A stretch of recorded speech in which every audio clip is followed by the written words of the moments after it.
Paul Williams and Kenny Ascher.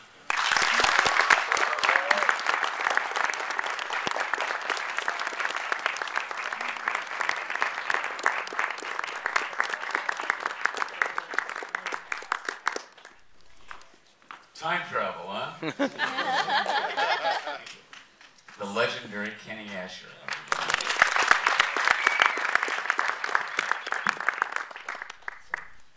Paul, after seeing Phantom of the Paradise last night, it's so much more perfect that you were at the El Sleazo Cafe. That all just that continuity is really great. I did this last night. You sit down with the lights in your face, you find out that your glasses are filthy, and I want to see you. Mine are pretty bad too. You know, when you get as old as I am, all of a sudden you don't put things off. You want to clean your glasses, you do it right away. It is catchy. So Paul, you did have a small role in the film, but for the both of you, how much were you on set? How much were you around during production? I wasn't on set. I was actually very little. I was on set very, very little. This was the second thing, actually the third thing that I'd done with Jim Henson, and it was just the best working experience ever. I'd done the Muppet Show in England, and then we'd done a thing called Emmett Otter's Jug Band Christmas for when he talked to me about doing this picture, you know, he said, you know, we'd like you to do the Muppet Movie, and I had done written most of the songs for A Star Is Born with Kenny, and we'd written You and Me Against the World together, and a couple of things. He'd produced some of my albums, and his music, I mean, my music sounds, his music sounds like it was written by a grown-up. My music sounds like it was written by somebody who's trying to find the exit sign, you know. But I said, can Kenny Ascher come in and do this with me? And Jim was immediately went, oh my God, that would be fantastic. But I don't think either of us were on the set that much, you know. No. Most of our work was pre the shooting process, and we had a meeting with everybody. We had several meetings, but the main meeting happened in Paul's den at his house, and way before shooting started, because when you do a film, you have what we call pre-record to pre-record the songs and get the tempos right and make sure that all the songs are going to be successful in the movie. And so we had this meeting where we were talking about different kinds of styles, what we're going to write for the movie, and there was a lot of snappy two-step numbers in the film, you know, in the script rather. And Paul and I decided that, you know, not every song can be a snappy two-step number. This was a chance to do a modern-day Disney type of thing with a waltz and a snappy two-step number and music of different styles, a big ballad, obviously. So we had this meeting, and everybody all of a sudden was very receptive to this. And, you know, about a month later, maybe a little longer, we had written all the songs and went in to do pre-record. And I think the pre-record was the last time I came back to New York right after pre-record, as I recall. And then Paul did his shooting scene at the El Sleazo. And then yeah, go ahead. There's something we have to share. That is the best Jim Henson story I ever. To give you a classic example of what Jim was like to work with, is at that meeting at my den. My den was famous for I had a house in the Hollywood Hills, and Peter Lorre died in my den. So the vibe of the den was changed drastically by the presence of the Muppet performers. But it was Frank Oz, it was Jim Henson, Jerry Jewell. We sat down and we talked about what where the songs were going to go in the picture, what the story was. You know, there was just the beginnings of the script. I think the script was not totally all, you know, starting to take shape, but I think it was fairly early on. At the end of the meeting, as we're walking out, I don't know if you remember this or not, you know, I know you must, Kenny, but walking out, said to Jim, I said, you know, we won't surprise you. We'll let you hear the songs as we're working on them along the way, so that you can have a sense of what we're doing. If you want to make any adjustments or anything, and he said, oh no, that's all right. I'll hear them in the recording studio. That's right. And it's just, I mean, that kind, you would never find anybody to give you that kind of immense freedom, creative freedom in this day and age. And trust. And trust, absolutely. And so, to use a phrase of Paul's that we were talking about coming over here, he trusted us, and we felt the gratitude back. And when we have that kind of relationship, a working relationship, it is so gratifying, and you feel like you can really express yourself in the context of the characters. The other great, my favorite story of the entire process was Kenny and I were looking at the scene where they break down in the desert, and there was no song there. And Gonzo was at the time that we were shooting this, I had a skydiving team called Grim Business. I love free fall, and I looked at Gonzo, and Gonzo looks like a landlocked bird. You know, Gonzo was always my favorite character. He was like, that's me. If I was a Muppet, I'd be Gonzo, you know. So we've got this scene where they're broken down at night, and Kenny and I wrote this song for Gonzo, and it's as far away from the other thing is Jim never said for us to write down to kids. He said you write to the characters, which is what we did. But we wrote this spiritual thing about him. You know, I've never been there, but I know the way. I'm going to go back there someday. We wrote this song and then went and played it for Jim to see what he would think. And what he did that was so amazing is, it's funny, I've been telling him wrong for years. I said he wrote the whole fair scene but the fair scene was already there. But he wrote the balloon scene with Richard Pryor as a balloon salesman. He said, because, you know, we should have something tangible where Gonzo experiences flight. So when he talks about going back there someday, you'll have the spiritual overtone, but you'll also have something that is just, you know, that is very down to earth, if you will, that the kids can relate to. You know? That's one of my favorite moments, and partly because of the way it's used in the movie, but also the way it came about. And Paul and I felt we had to write. Gonzo was the only main character that we didn't have a song in the script, and we said, oh, but he loves it up there, and it's still. I feel a very strong emotion when I hear that song, and just now I did, because it's so beautiful. The thought behind it is so beautiful. Yeah, I got a little weepy up there. The one that gets me is Life's Like a Movie, because I love Jim. Jim was just a spectacular man to work with. And they sang, Dave Goltz, who's just a brilliant performer, sang, I'm going to go back there someday at Jim's funeral. And It's just, you know, but at that moment at the end of the picture when Jim sings, Life's like a movie, write your own ending, I go, you know what? What amazingly lucky men we are to have the chance to work with that kind of brilliance. We just blew the run. We should let you ask some more questions. There's not a word yet for old friends who've just met is one of the great lines. The other thing you should know is that Kenny and I, the way that Kenny and I write is usually I'm known for lyrics and he's known for music. But when the two of us write together, we play back and forth a lot. The first song we ever wrote was a song about how much we loved Harry Nilsson, who loved Newman. So we wrote this song called Nilsson Sings Newman. Do you love me, babe? Do you not? Let's decide in the morning, not now. It's a little funny little song.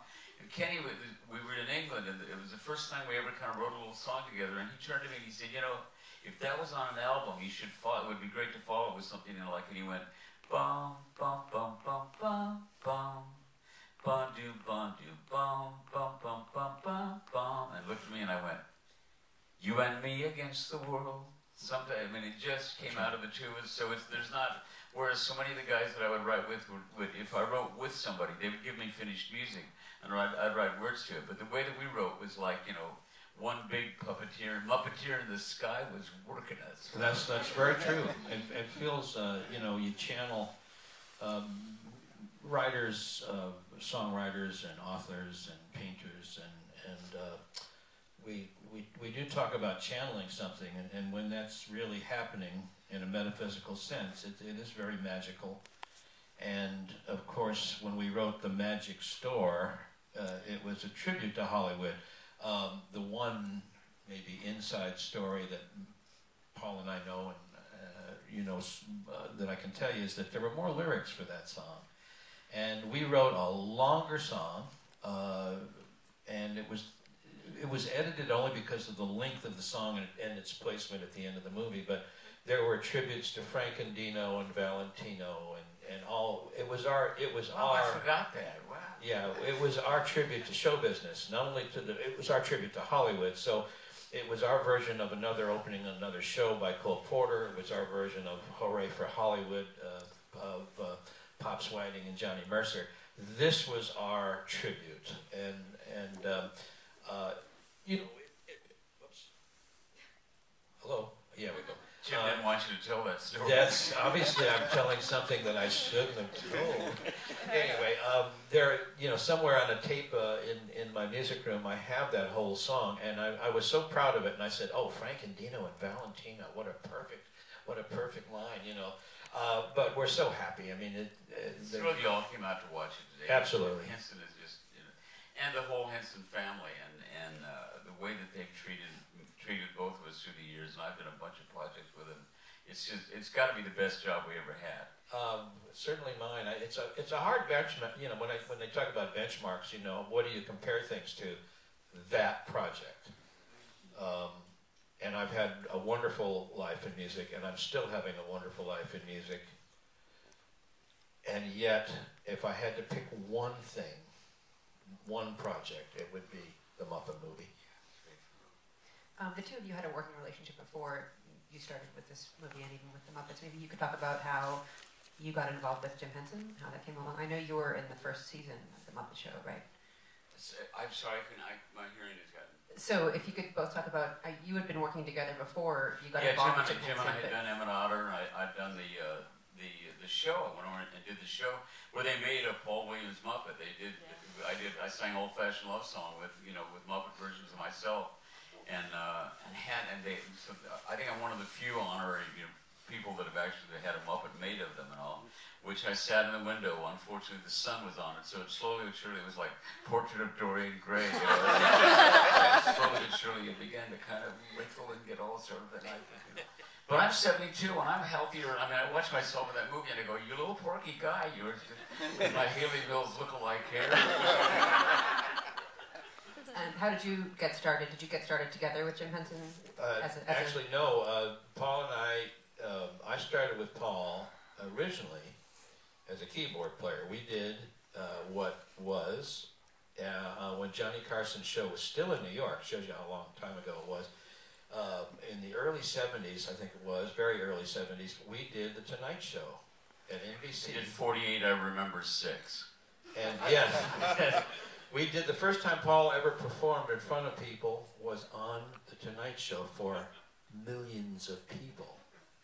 And we went on to do a couple more TV shows. We did David Frost and Merv Griffin and a couple, and then we went out to Japan on a gig. We had several gigs over there, and I played piano, and then came back. We did a concert at Avery Fisher Hall, and I started writing arrangements.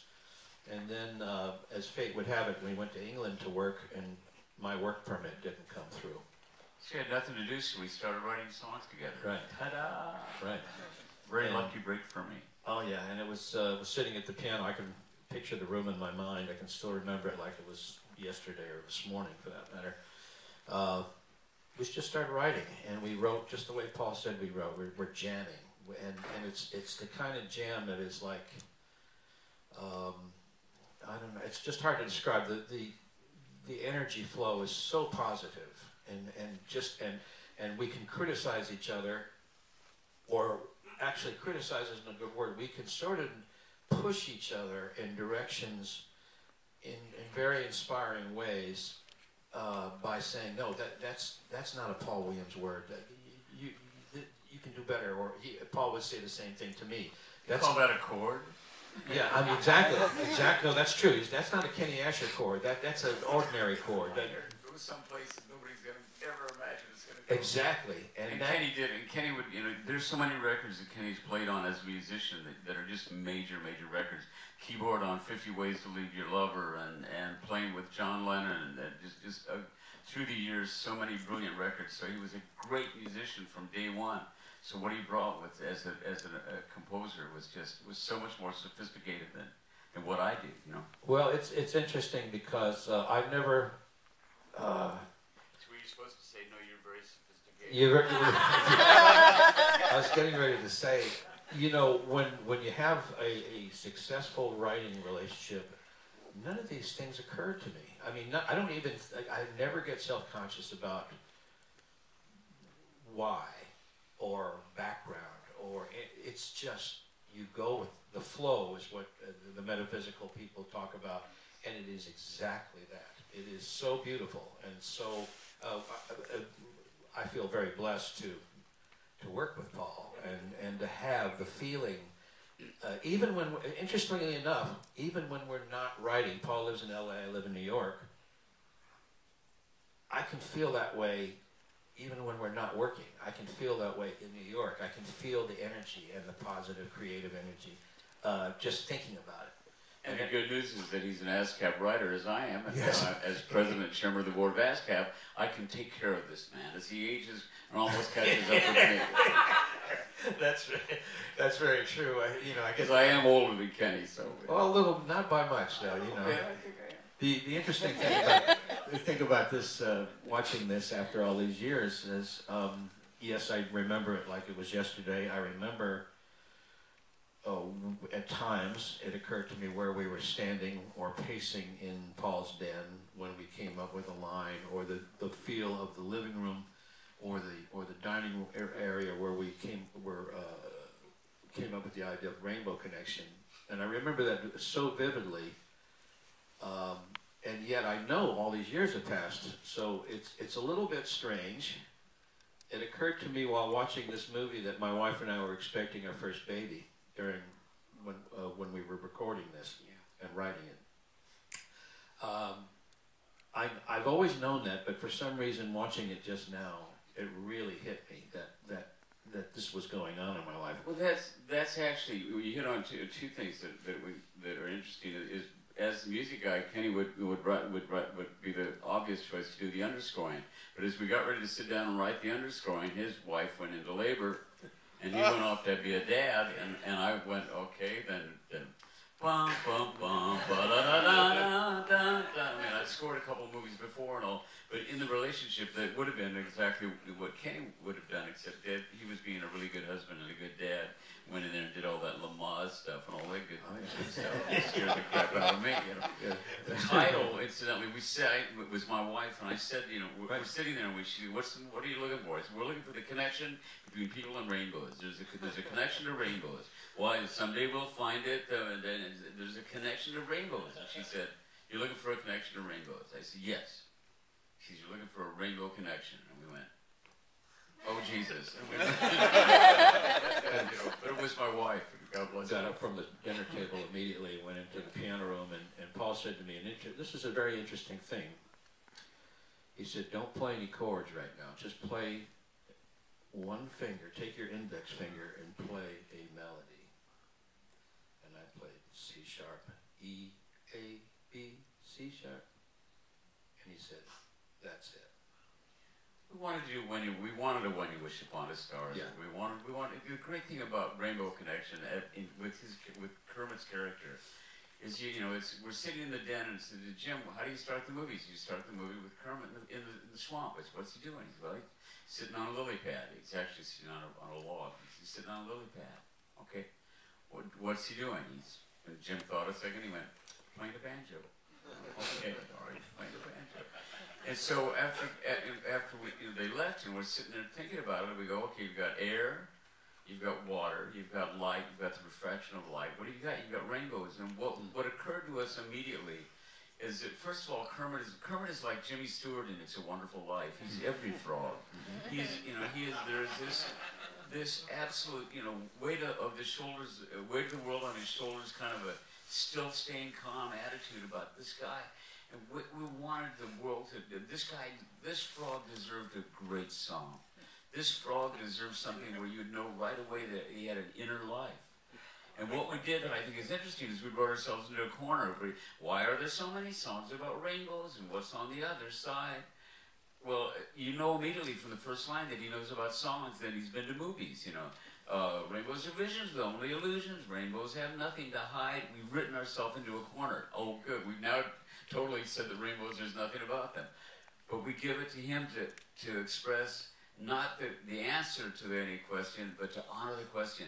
So we've been told, and some choose to believe it. I know they're wrong, wait and see. Someday we'll find it. the rainbow connection, the lovers, the dreamers, and me. And what I think is so wonderful about the song, what's so wonderful, I mean, what I love about what we wrote, is that there's never an answer. He never gets to, you know, everything that Kermit does is share it with the audience. All of us under its spell, we know that it's probably magic, you know. Who said that every wish would be heard and answered and wished on a morning star? Somebody thought of that and someone believed it. Look what it's done so far. It takes all the magic and all the power of that affirmation and that amazing, you think it and it becomes real. It takes it out of Kermit's hands or even the Muppets and gives it to the audience. And that's why it's so wonderful at the end of the movie. He can say, life's like a movie, write your own ending. It's what I think Jim did intrinsically again and again and again, is he honored his audience. He honored the audience and never underestimated them. And his spirit is going to live in hearts beyond what we'll ever be able to trace the good that he did for this world. He was an amazing man. Yeah, go ahead. And I was going to say with that, we should probably ask the audience what they'd like to know. But if you'd like to... I'd like to say one other thing, though.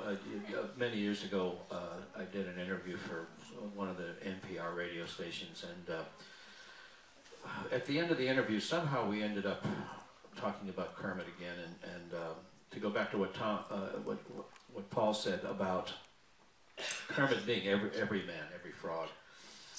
Somehow at this interview many years ago, we ended up, and I don't know how it came up, but it was talking about Aaron Copland, the composer. And I said, you know, if Aaron Copland would have scored the Muppet Movie, he could have scored fanfare for the common frog instead of fanfare for the common man. And then it occurred to me over the years that Kermit is anything but the common frog. He's a very special frog. And the pun at the time worked. But then I started thinking about, no, he is anything but common frog. He is the special frog, and he is a reflection of Jim.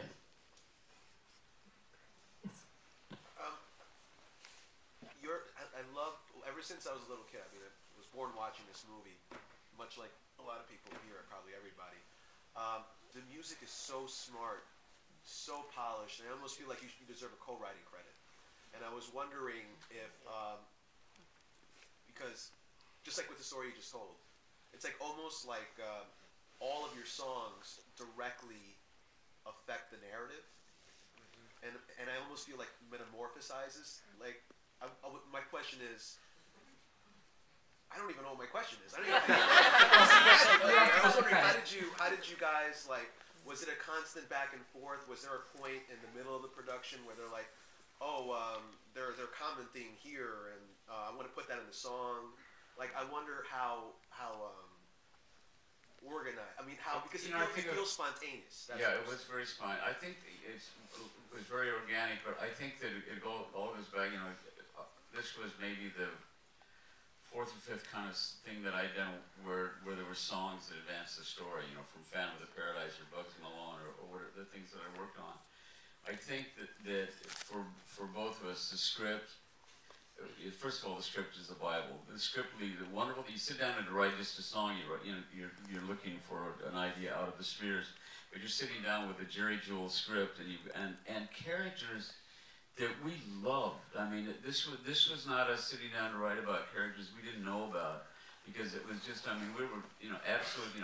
If there was a 12-step program for overexposure to Sesame Street, my entire band would have had to be there, because that's the one thing that we always watched on the road. We loved Sesame Street. We loved the Muppets. We loved the fact that the humor was so adult, and on every level and all. So I think that it's just that the characters were so well defined that as they went through the story that Jerry Jewell created with Jack Burns. I think that it became kind of obvious about how this character would address the situation and how they would deal with it. And just, I mean, what fun to be able to sit and write a song like, I hope that something better comes along. You know, the skunk was badgered, the results were strong. It's like, that's edge of pornographic, but we got away with it. It's just, The spontaneous thing is so important. It's one thing to go to bed at night thinking about writing for Kermit or Miss Piggy or whoever, but somehow, I never worried about it. I sort of felt with Paul that we knew what we were going to do. We were going to get there, and you know, it did. Rainbow Connection, I don't know if we mentioned, was the last song. It was the last song we wrote, and it was for Kermit. I knew it was going to be in 3/4. I knew it was a waltz. Not a dance waltz, but a very lilting kind of piece. And I said, Paul had asked me, how do you know it's going to be in 3/4? And I said, because I just feel it so deeply that it would be very charming to hear a frog singing in 3/4 time. And the other thing is that it was funny because when Richie Carpenter, when he recorded, with Karen recorded the Rainbow Connection, he wanted to change it. He said, so weird you did those busy notes at the end. Why are there so many? Why did you do, why aren't there all? Da-da-da-da, you know. I said, because we wrote it in Kermit's speak. That's the rhythm of Kermit's speech. That's why are there so many? Right. Songs about rainbow. That's right. It's the way he talked. Frank Oz, by the way, at our pre-record session, came over to me and said exactly what Paul just said about character. I didn't know it at the time, but one of Frank's jobs with the Muppet people was making sure that all the Muppets grew and got deeper character-wise. And he paid me one of the best compliments that Paul and I have ever received. He said that we had deepened all the characters, and I think this is what you were sort of getting at. Absolutely. And I've never forgotten that compliment. It is just so rewarding to me. It would have been nice if you'd shared that with me somewhere along the way.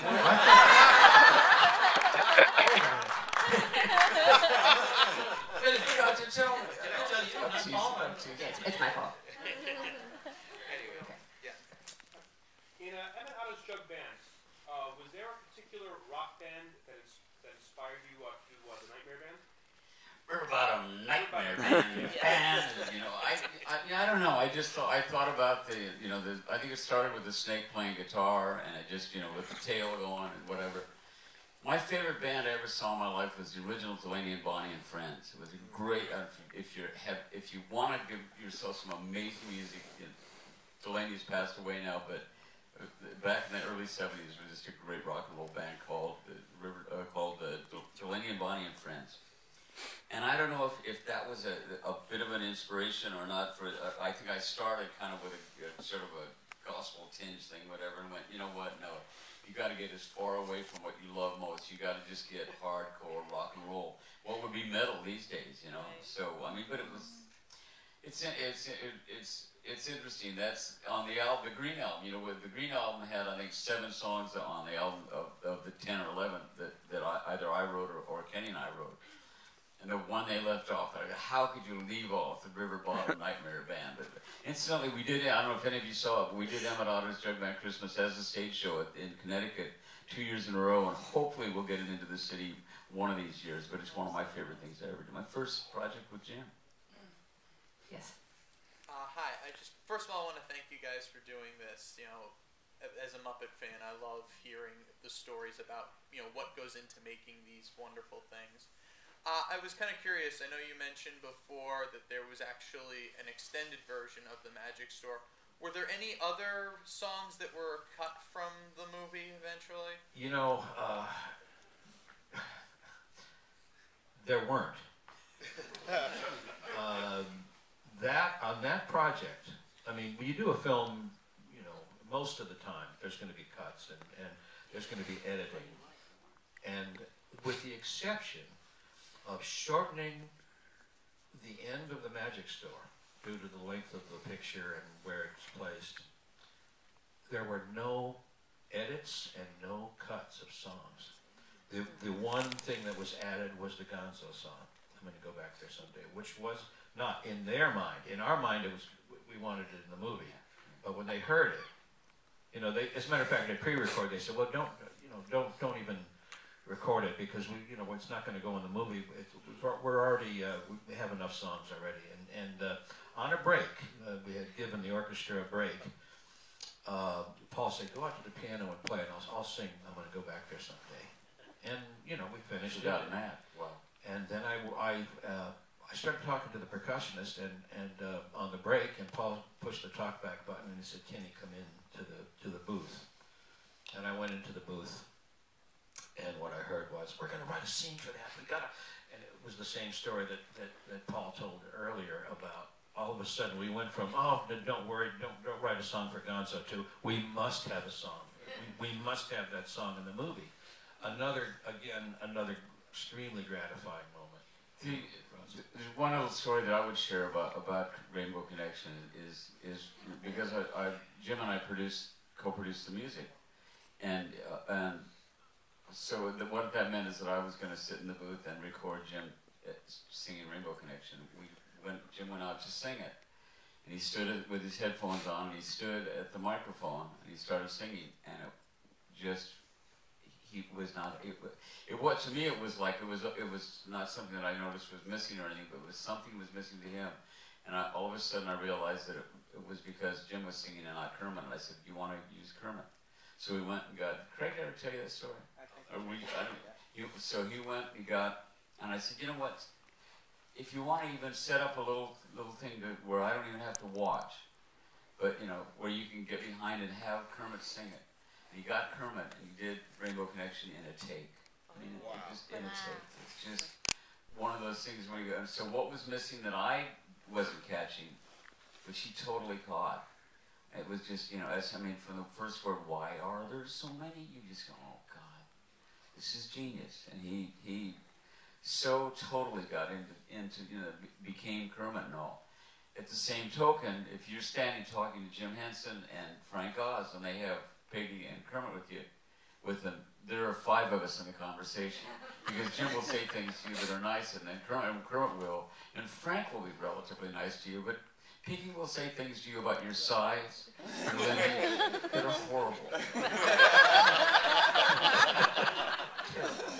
And there was one other Jim thing when Jim and I pre-recorded after one of the second day of pre-recording. The two of us did the Rolf song together, and Jim got into character in the vocal booth, and he said to me, "Okay, let me have an arpeggio," So I played this very clean arpeggio to get him into the song, and he said, "Kenny, Rolf has paws. He doesn't have fingers.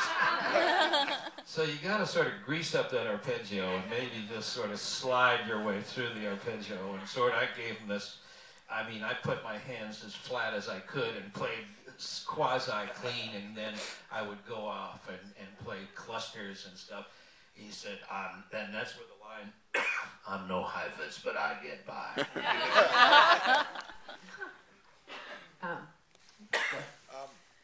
So I'm a television producer and director, and I'm always interested in the process and figuring out, parts of the puzzle. And as I heard you tell that story you just told about Jim recording and bringing Kermit in, it made me wonder, was it weird when you were writing the songs to write the song, "I Hope That Something Better Comes Along," when it's essentially 2 parts of Jim singing together with Rolf and Kermit? So you're writing for one person, but not really.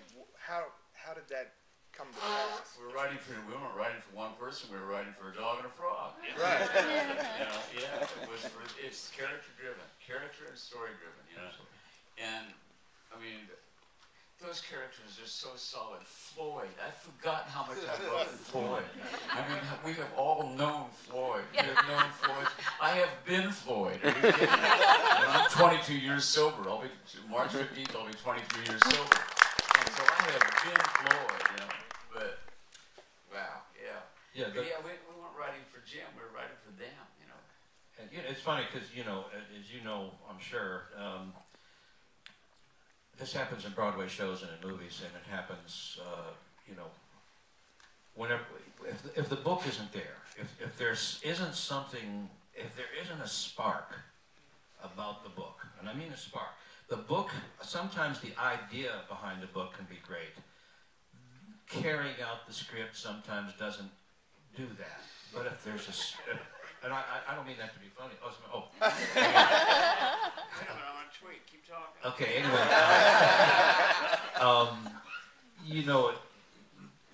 Our job is to find the spark.